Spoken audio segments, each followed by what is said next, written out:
Hey, Bobby Manning here. Welcome to Dome Theory number 69. Law Murray is here from The Athletic. Been thrilled to talk to him for some time now. Didn't get around to it last time these two teams played, but we do have two games between the Clippers and the Celtics in the books here. Normally I'm looking ahead at games this time of year. This time we'll take a look back, do some film, talk about both these teams because they're both in really interesting places. Clippers surprisingly good. Celtics stunningly bad. Losers of 8 of 11 now. So, for the people that don't know you, I'm glad to introduce you. And for the people that do, good for you to be here. I mean, you've been one of my favorite people covering the Clippers this year. Fairly new to the beat full time with The Athletic there. So, congratulations to that. And great work with the coverage so far this year. Hey, thank you, Bobby. I really appreciate it. It's kind of surreal. I haven't even done this a full year yet. Um, and it's been, of all years to get into covering a team on an everyday, full time, primary basis, 2021, it's a heck of a year to do it. So you're traveling. You're not going to Toronto for this next game for obvious reasons. I don't think a lot of people are going to Toronto this year just due to the situation up there in a different country. But I do kind of want to get into what it's like to cover a team. I'm covering the Celtics, mostly here in Boston. I've done a New York trip. I'm probably hopping down to Philly, Washington, doing a few things like that this year. But you've been all over the place this year. There's certainly restrictions that I'm sure you got to stay pretty adherent to if you want to stay out of safety and health, what are they calling it, health and safety protocols Health and yourself. safety And then there's protocols, just, man. I've been through the access gauntlet this year too. I don't think people usually care about this stuff, but I think it's pretty interesting just how different covering a team is this year and how you've kind of worked around it. Well, that's what I mean by 2021 being a crazy year to jump onto a beat full time for the first time in my career. This is all I know. All I know is Zoom. All I know is not being in I'm used to being in locker rooms, but as far as like this an iteration of how I'm covering the team, like I haven't been in a locker room in more than 2 years. Like traveling has been awesome. There are still a lot of cities I haven't been to, even more arenas that I haven't been to. So that's a thrill. And then there's the whole cloud of just we're in a pandemic. That has been the only thing that I could possibly say that is a bummer. It's a huge one, but I've been really fortunate. I'm really glad the Athletic has supported me in getting me to cover the team. You see a lot when you're on the road, when you're not in, unknown territory. You're learning the team just as the team is learning themselves. That's where we're at this part of the year. Now, normally the team would have a pretty good idea of who they are, but this Clippers team, like many teams in the NBA, it's pretty much something different every day. So, So so I've been surprised by them big time for a lot of different reasons. The defense is pretty spectacular. I didn't look at the team and think that they had that level of potential on that end, but I think we're learning year in and year out now that Ty Lue's a pretty good coach, and he's able to pull up guys 3 to 15 and even deeper than that in this kind of year where you have replacement players who are able to do some stuff. Marcus Morris was injured for most of the year, and he steps right back in and starts playing well. Serge Ibaka as well has been out for most of the year, and now is just starting to break back into the rotation. But guys like Brandon Boston, Isaiah Hartenstein, who's kind of been a revelation for them, Terrence Mann and Reggie Jackson becoming a big-time backcourt. That stretches back to last year. And Luke Kennard, who we wasn't looking great there for a while last season, especially is starting to enter the fold here and do some good stuff. I didn't like the Eric Bledsoe trade either. And, they're getting kind of a mixed bag from him, but it's just kind of a collection of stuff. When you don't have Paul George like they haven't for stretches here, and of course, no Kawhi Leonard, you've had to dig deep. And I think this is what really shows the difference between a good coach and a bad coach. And Ty Lue, his career started off as just sort of that LeBron championship that always gets discounted. And now he's sort of making a name for himself as one of the best head coaches here in LA, I think. yeah, man, that championship, people should have recognized how great Ty Lue was then. Like that Warriors team was unstoppable, and through 4 games of the NBA Finals, they were looking unstoppable in 2016, and then they win 3 in a row, like 2 of them pretty decisively. That is, I thought Ty Lue was stamped then. I mean, Ty Lue was an assistant under Doc Rivers, who I know Boston folk know very well. Same thing with Doc. It's like I don't take championship away from coaches, man. Doc is forever stamped for me. He can't blow another 3-1 lead, and they no, man. They don't take your He's championships trying. away. They don't take your championships away. Like people can hate on Doc, people can hate on Ty, and they just exposing themselves to me at a certain point. And I guess Ty's had to redefine himself in LA as a head coach. If I didn't think he needed to, but the results have been evident. Even in comparison to Doc, even a coach that I respect and has accomplished a lot with the Clippers, or had accomplished a lot with the Clippers. Ty made immediate changes. And he made guys feel like they were a part of something. And sometimes that's a necessity when you don't have Kawhi and Paul George every game. That was the case last year, and those guys weren't dealing with the kind of injuries that they're dealing with now as we go into a new year. So um, it's important to have a front office, a head coach, and a core of players who are in some kind of lockstep, some kind of same page with what's going on. And that's really been a great thing to see. And they've made a lot of good moves here. Trading for Zubac, which was just a steal, one of the great steals of the last couple of years here. Picking up Batum for essentially nothing after Charlotte let him go. I almost looked at that for Boston at the time when they were in that Hayward trade talk thing there and said, do you just take Batum? And I think he would have actually looked pretty good here, even on a big, big deal for that one last year. He ends up going to LA and fitting in pretty well here, needing to save his career.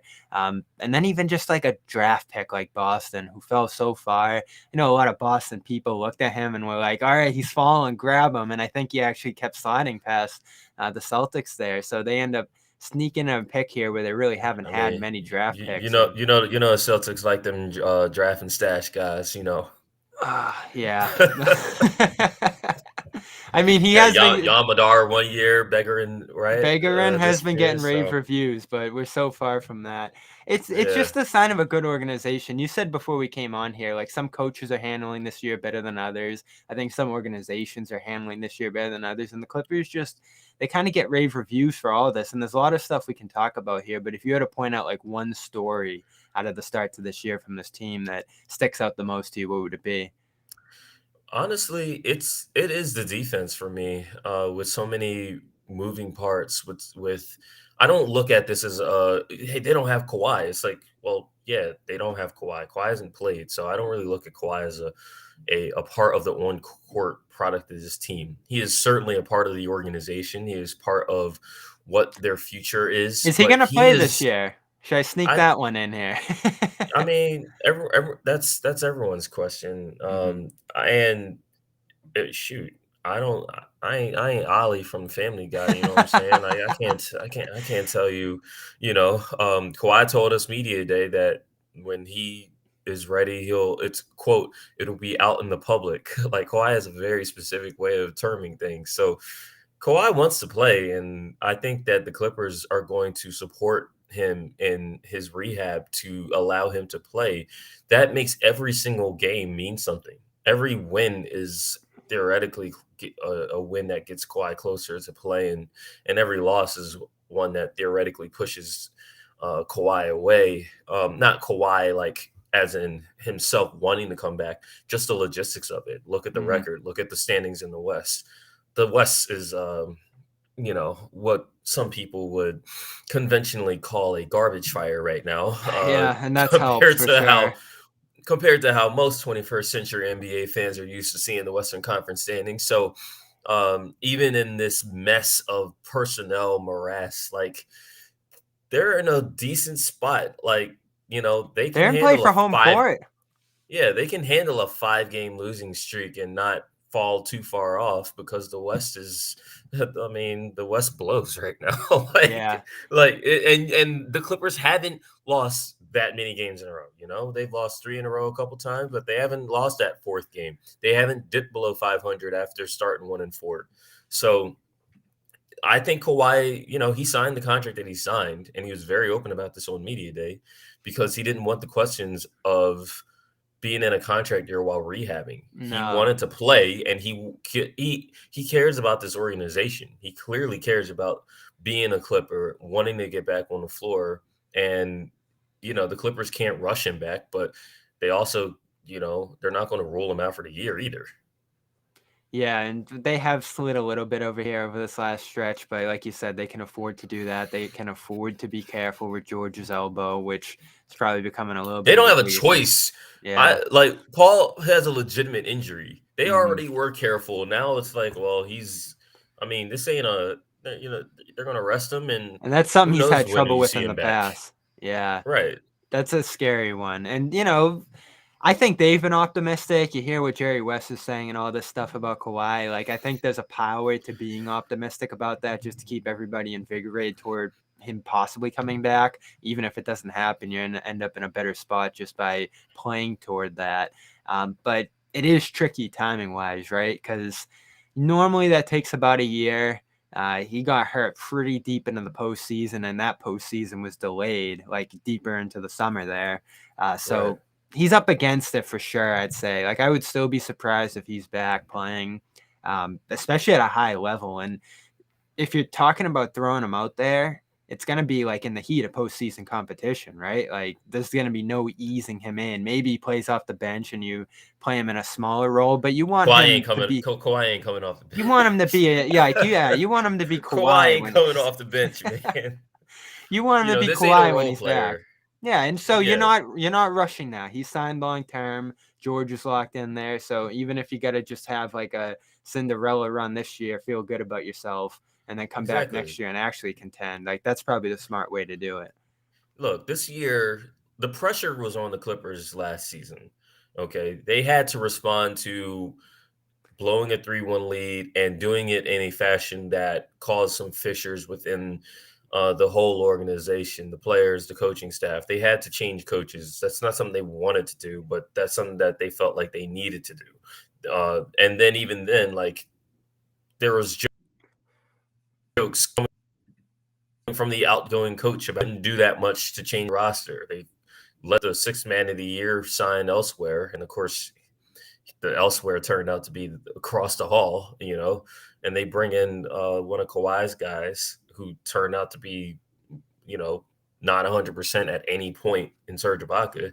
And they had a lot of questions that they had to consistently respond to.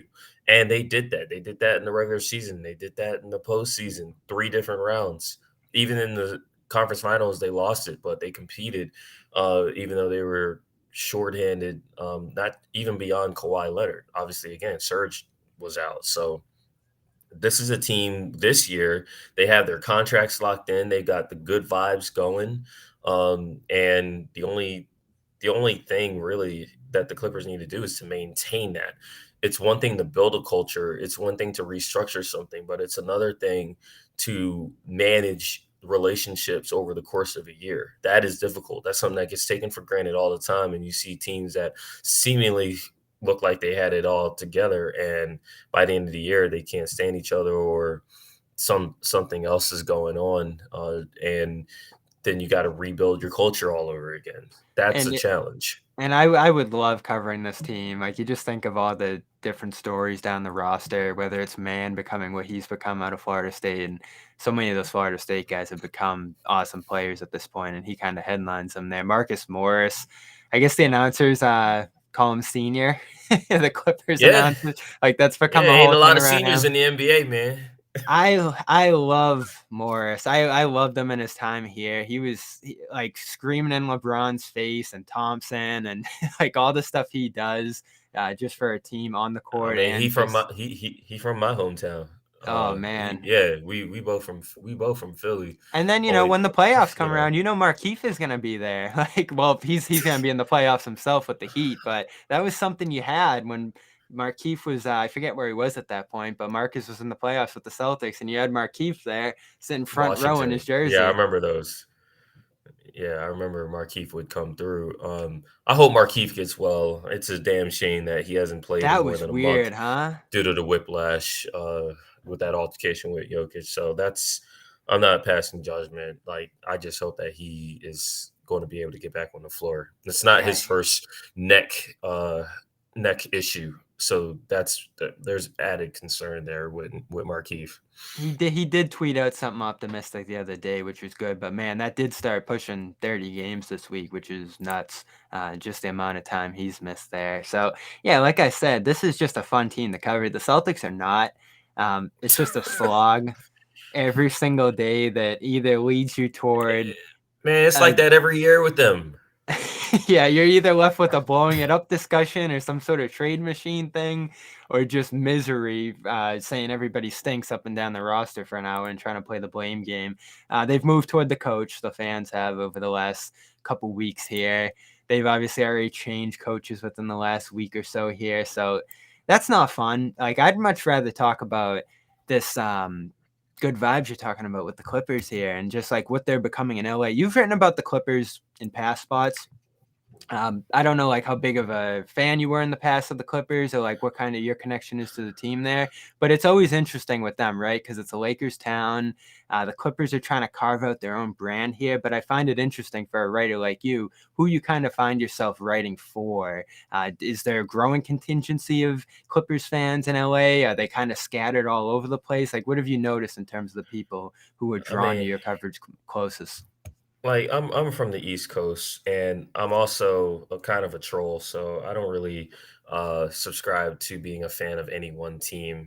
My loyalty absolutely is suspect. So Uh if I say I'm a fan of you one week, I might not be a fan of you the next week. So huh. I just want to put that out there. You know, I resist being too close to one team. You know what I'm saying? If I was one of the X-Men, man, I don't know which one I'd be, but I definitely wouldn't be in a faction for very long. So I hop and skip, man. I'm just here for the jokes and the vibes. That's how I've always been. Yeah. um, and when it comes to the Clippers, like I caught to the Clippers, my first year was the last year they actually had a losing record.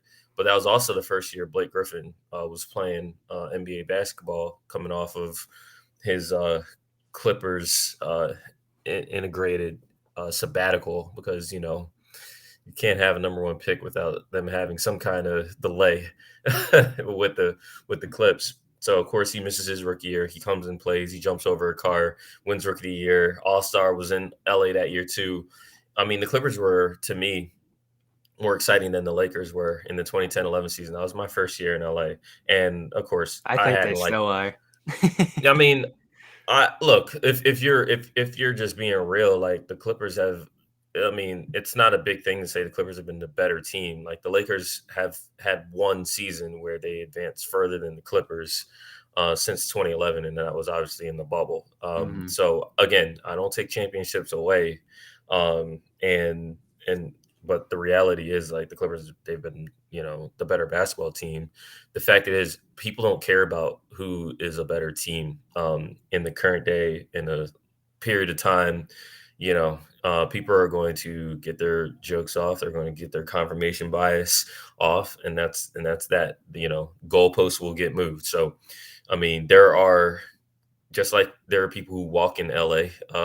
There are people who appreciate the Clippers in LA. So there are people who appreciate the Clippers beyond LA. Like people want to see the Clippers play. Um, Maybe not as much this year with Kawhi being hurt. The national TV scheduling has reflected that. But it's been a decade. The Clippers are the only team in the NBA that has had a winning season every single season since the lockout. I don't think people realize that. Yeah, they only have one conference finals appearance to show for it. They haven't been to the NBA finals. They've never won a championship. All this is stuff that you could have said before 2010. Like the reality is, covering the team, there's always something going on. There's they for the most part they are a exciting team. Like um it's there's a lot I can say about it, but one thing I will always resist. Yeah, I don't want people thinking like I'm just like a singular fan of the team. Like I'm a fan of basketball, I'm a fan of players. Sometimes I'm a fan of stories, not all the time, but sometimes, right? That's what I care about. I don't want people, to be like, um, you'll be disappointed if you're following me because I'm going to be a homer for the team that I cover. Like that ain't happening.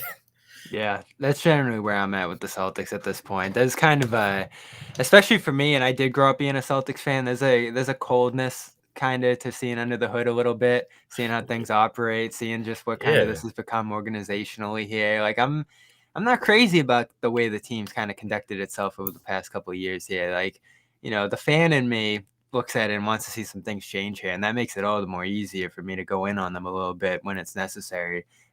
Because this has been a mess. This has been bad. Rock bottom, one of many this year was last night, and you were there in Boston. yeah, I I'm sure you saw it. heard. I'm sure you heard the fans and what people were saying. Because listen, the Celtics fans, even the diehards, aren't liking this team very much either right now. 9.5% from three, which is just a startling number. I did like all the different stat head things there. The only other the only other game I found quite like that was the Rockets, of course, in February of last year. I think shooting Yeah, 8.3% on a similar volume. yeah, that's a Not much similar. That's historically all you need. compares. Yeah, so that was awful. I know you kind of wrote that the Clippers deserve a little more credit defensively for learning into that and such, but at some point, if you're the Celtics, you have to look at that and say, let's just stop jacking these. And I do get some film here I think we'll dive into a little bit, but that was bad from my perspective. You probably feel a little bit better about it just knowing what the Clippers have done defensively this year in that zone. But I've also looked at the Celtics against the zone the last couple of years, and it has not been a pretty sight. Yeah, and I'll say this: I didn't write that piece last night to give the Clippers more credit for any defense they played. Because if you look at that piece, like the players themselves were like, "Yo, they just missed shots." Like the Celtics could have shot 25% from three and not change anything else, and they might have blown the Clippers out. Like, let's just be real about that. Like the Celtics, it's not that they were bad shooting threes; it's that they had the worst shooting 3-point game that in their entire franchise history. Like they had to Mm-hmm. be spectacularly bad getting the shots that you get. You gotta some teams you can't play the kind of zone that the Clippers played for as much as they played it because of the professional level shooting, semi-professional level shooting. You know what I mean? Every one of the Celtics that played last night was in training camp for that team. That's the craziest thing about it. Every single one, even Sam Hauser. As soon as Sam Hauser got into the game, I was like, that bull has one job. And he made his first three, but then he missed his last two because, um, that's how it was going to be. Like the Clippers, what I felt like that people need to understand is the circumstances that they had to win that game. Like they're learning how to win with lineups that they had no plans of playing for extended periods of time or at all, even when this month of December started. Forget training camp, forget what your plans were coming out of the preseason. Like just this month, you got guys playing in positions or being on the roster at all that you weren't thinking of 3 weeks ago. And like Eric Bledsoe, for instance, people can't stand Eric Bledsoe. New Orleans Pelicans fans, they really can't stand Eric Bledsoe. I think even the media be bagging on this dude. But he was important last night. Even with the air ball that he shot in the middle of the fourth quarter, wide open, mid range, as if somebody let the doors open to the garden. You know what I'm saying? Like he was the biggest factor down the stretch for the Clippers, and that's saying something. So, like, I really had to point that stuff out because, again, these rosters, these games, it's something different every single day. I mean, we learned today that if it's a Zubats isn't going to play in Toronto because he's in health and safety protocols. That dude never misses games. But it was if it's a Zubats' verticality on Jalen Brown that Ty Lue challenged. If he doesn't challenge that, or if it's overturned for some reason, Jalen's at the line, 2 free throws, and the Celtics have the lead. Instead, the Celtics don't get to shoot those free throws. They never went to the line again. They never made a three again. The Celtics never led again. That was a tough win, even with the fact that the Celtics missed as many threes as they did. Yeah, and there's just some little stuff from Boston, and I didn't think Brown was awful in this one. There's jokes about him flying around just after 0 assists and 36 shots, whatever it was, a staggering line for himself historically in his own right. But, he got the ball moving against the zone, found the open spots like he did here. And I thought Scal pointed this out on the Celtics broadcast pretty well. Just the way the Celtics were crashing the boards here, letting the Clippers completely leak out in this spot. There were a couple of times where they left Luke Kennard wide open, over rotating and things like that. So the Celtics are trying to be this defensive team, and they're not really doing that good of a job in that regard either. And they had to mix in some guys who aren't as sharp in that area. That kind of brings in the question the balance of offense and defense that Celtics fans talk about all the time here. But like they just can't find the sweet spot between them. And something's so off Yeah. with this group where they can emphasize defense one game, but that's not going to last. They can emphasize offense for a West Coast trip. That's not going to last. You can play the shooters like they did yesterday with Hauser and Pritchard and some of the guys on the roster that are better in that regard. And too many of them shooters didn't shoot. That's the Yeah. problem. I And actually so think the Celtics defense is. I like the Celtics defense. I know they've had some really weird, stupid games. Jalen Noel going off the game before. I saw that Brandon when Boston. right, Brandon Boston, obviously, but I've seen them make adjustments either game to game or in Brandon's case quarter to quarter. Like that Celtics game in LA 3 weeks ago was one of the most bizarre games because the Clippers built this huge lead and then Marcus Smart and Dennis Schroeder turned up the ball pressure and I mean it was leading to dunk turnover, leading to dunk repeatedly in that second half. Like it was ridiculous to watch the Clippers, watch Reggie Jackson, a guy that I'm pretty damn sure the Boston Celtics wanted to sign this offseason, consistently not be able to get past half court. Like Marcus Smart just made him so uncomfortable. Um, like I feel like they have the personnel, and the issue is just the consistency game to game. I think Ime Udoka has mentioned that. Unfortunately, that's been the most consistent in the part of the fourth quarter. Celtics. The Ime I mean, Udoka getting upset with them over something. yes, and fans get mad at him in turn. I think some have just said, like, you're just going to keep saying the same stuff over and over. You're actually going to make some adjustments here. And he's made a few. Like, at I don't times, I think think they've. there's a lot of options to make adjustments. Like the No, there roster is what isn't. it is. Like, They were a 7 seed last year for a reason. and I just don't. I've kind of gone back and forth about it. Like, yes, the Neesmiths and the Pritchards of the world and the Hausers, like those are your best shooters, but none of them have a large sample size of doing it over big minutes against starting lineups, and that doesn't always translate. And I can't blame a coach for saying Josh Richardson's better than these guys. We're going to play Richardson and Schroeder and some of these other types over them. So that's something he's balancing, and he has made a good defense out of it. It's just the lack of consistency and execution in the fourth quarter, especially where they ranked 29th in net rating. They're as bad as the Knicks, Blazers defensively. They're among the worst teams offensively in those spots, too. That's where it just comes down to, can one guy step up in these instances and actually pull them out of this? And that's why I think people are starting to rightfully look at the core of the team and saying, all right, what's the nucleus of this? Like, is this actually going to work if they get healthy, if they find a supporting cast? Are they going to come through in tight circumstances where the game gets hard and they have to make a play or two here? Listen, when there was 2.5 minutes left in this game yesterday and they were down 4, I'm like, just go get it. Like, it's right there. Like, you're as good as the Yep. Clippers, if not better. Go get it. And instead, they lose by 9. And that happens over and over again with this group. So at what point do you look at, I don't know what you want to call it, blowing it up, shaking it up, whatever level you want to go on that meter? Like, are the Celtics there already? It's all bizarre to me because, again, as a Philadelphia native, as someone who has a group text with the homies, like it's just really like how much credit did the Celtics get for getting the guys that they got? They didn't have to lose to get Jaylen Brown. They didn't have to lose to get Jason Tatum. You know, they pick swapped the Nets of all teams to Brooklyn Nets, who I'm literally watching play the Sixers right now in Brooklyn. You know what I'm saying? Obviously it worked out for the Nets because of who they got in free agency. But I mean, let's just be real.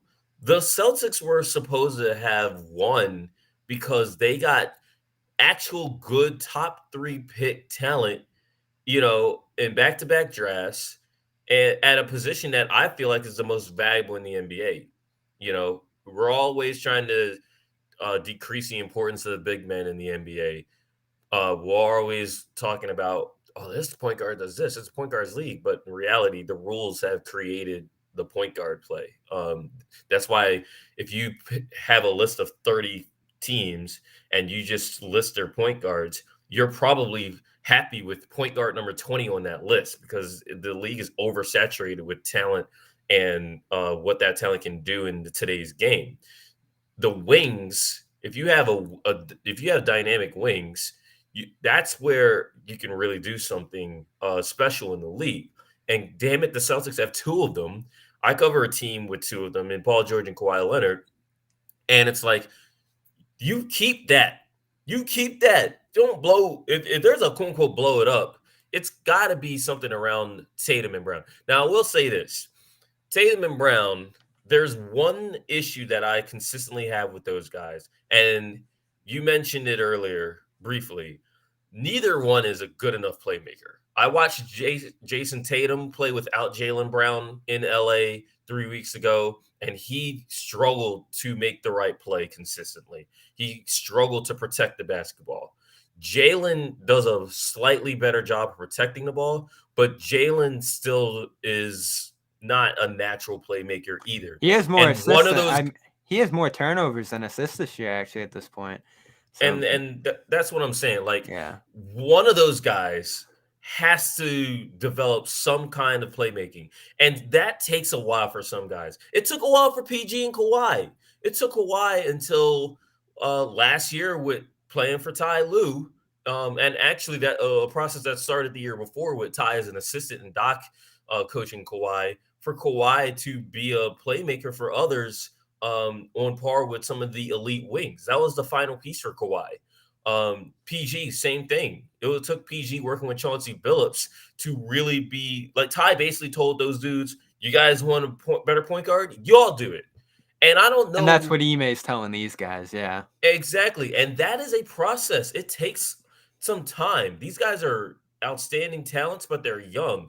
The other guys on there either aren't as talented. Actually, none of them are as talented. And some of them, they're either past their primes or never had primes worth a damn to begin with. That's where the question is for the Celtics. I think their defense is fine, but it's clear. And the Celtics know this. They knew it in the offseason. They have point guard issues, and their stars they don't have the ability right now to compensate for that. The big swing factor for the Celtics' future is one or both of those guys figuring that out in the timeline that they have set for themselves. So what's the best way that they can help them? Because I agree.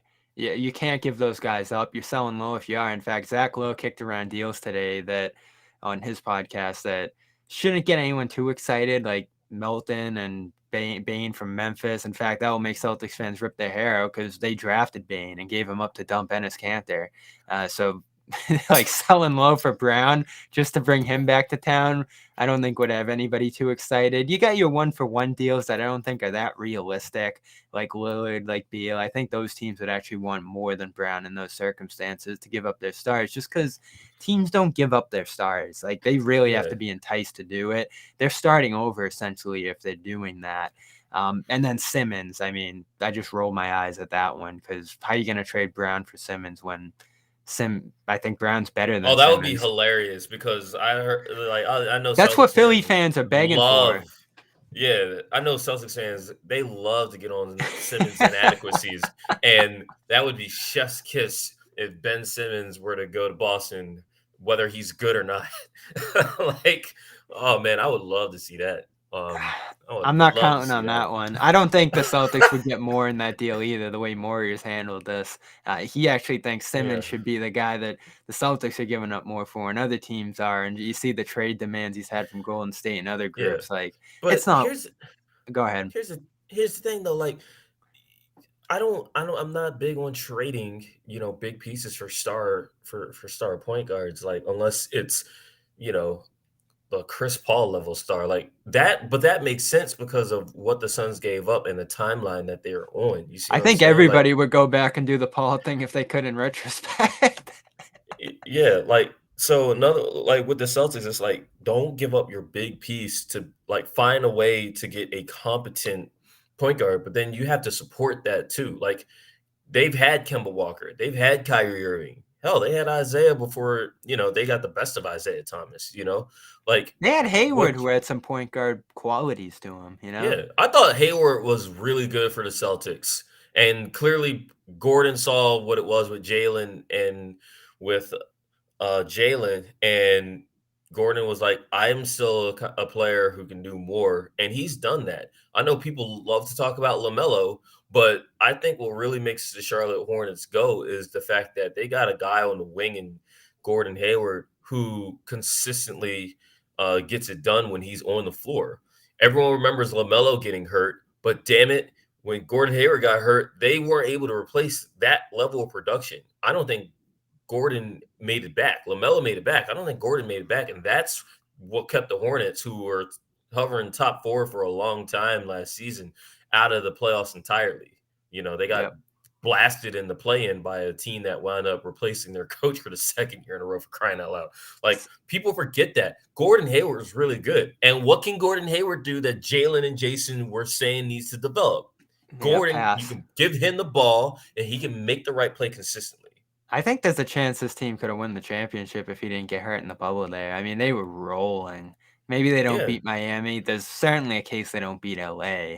But they would have been there. I mean, they beat LA pretty badly earlier that season and then stuck right with them in the road game at Staples. it's Now, about the wings, man. crypto. Um, can I ask you this before we get you out of here? I asked Justin this last week. This is generic, but I do kind of like hearing the outside perspective on it. What would you do if you were Brad Stevens right now, if you were the GM of the Celtics, to start to address these things? If you're not giving up ground, I mean, shoot, like you train that's smart, you train Rob, these picks. There's a couple Brad ways you Stevens can go must about really this. love Boston because this dude was like, "All right, I shouldn't coach a team anymore, but I really want to be in Boston." He even called himself an asshole. Like when everyone was like, "Hey, you gonna go back to Indiana, right?" Like somebody would voluntarily go back to Dunkin' Indiana and shit. Donuts, yeah, that was a You know, great quote. no shade, no shade to Indiana. I haven't been in that town yet, and I can't wait to go next month. To be honest with you, but I'm just talking about the situation. Like guys don't go to college, when they got great NBA situations. Like I let's know, just be especially with how real. college You is know what I'm looking right saying? now. Exactly. So Brad took on a really difficult role and a really difficult time. Like guys, I guess we got a trade going down tomorrow.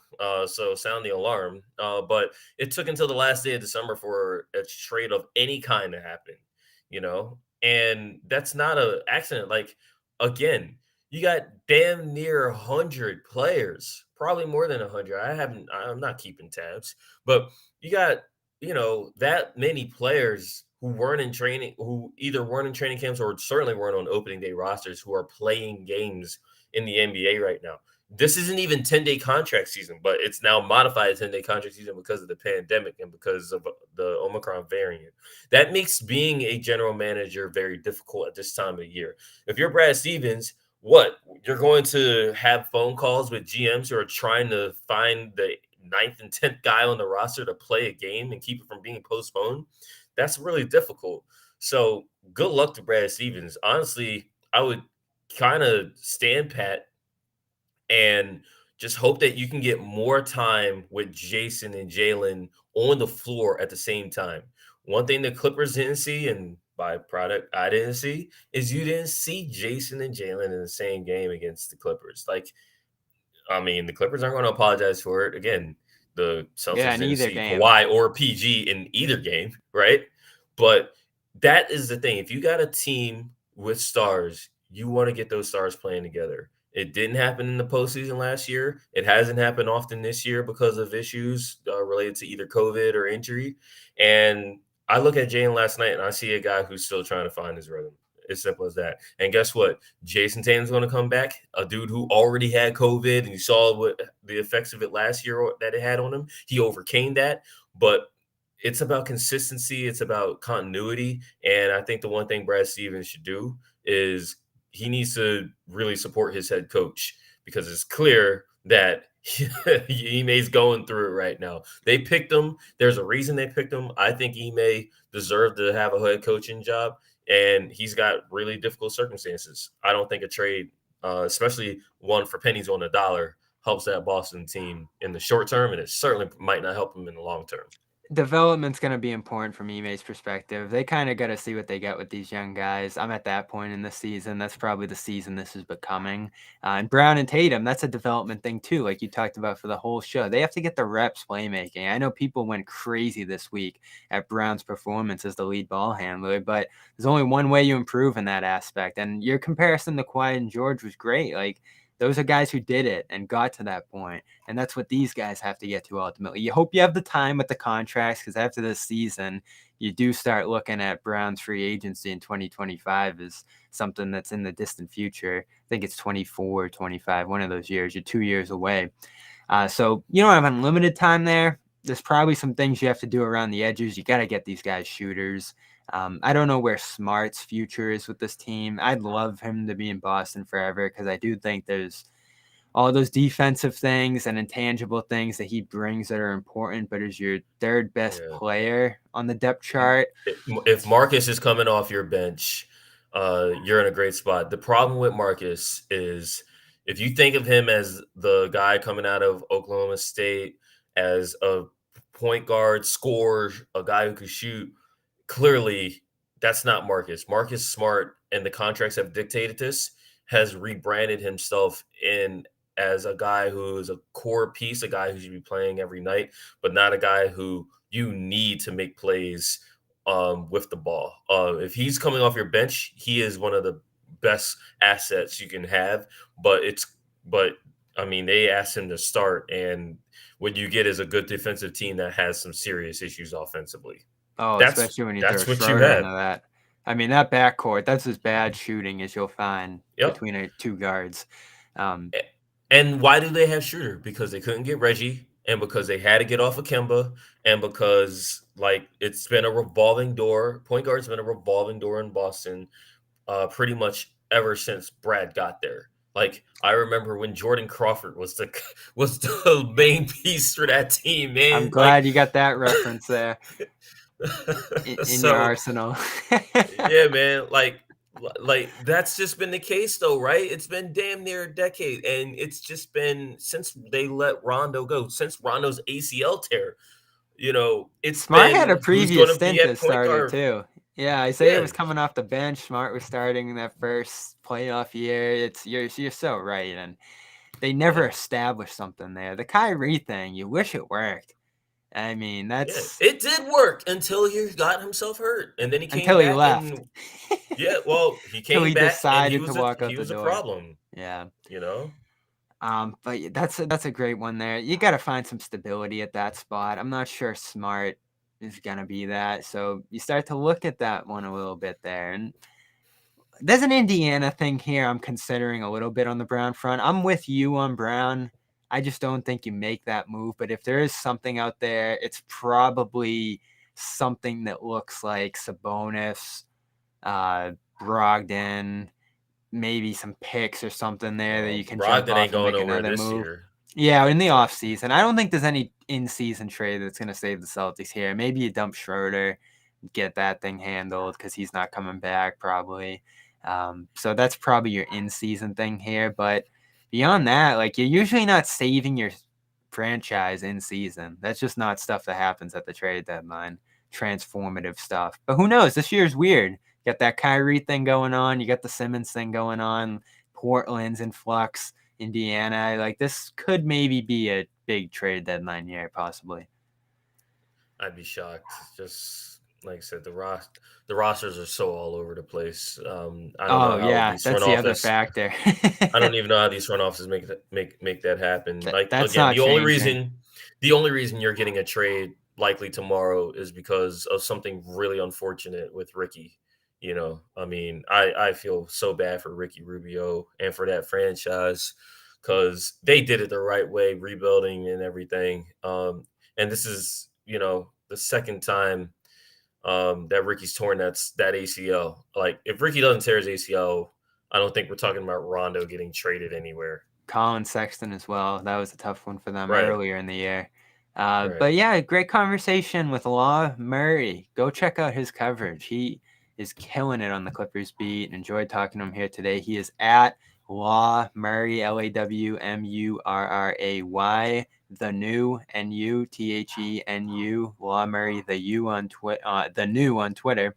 And of course at theathletic.com as well. Stay safe, my man. Keep killing it. Keep racking up the miles for the rest of the year. And hopefully we'll talk to you again in the postseason, maybe.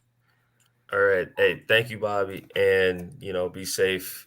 Enjoy the rest of whatever 2021 has, and bless you in 2022. Happy New Year, man. Happy New Year, all the listeners. This is the second and last time you'll hear us. We do have something coming tomorrow special that I'll drop on the Twitter page.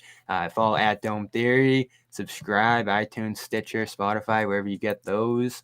And of course, stay tuned to CLNSmedia.com for the Celtics coverage as well. Garden Report back tomorrow afternoon for Celtics Suns, 1 p.m. tip there. We will see you then.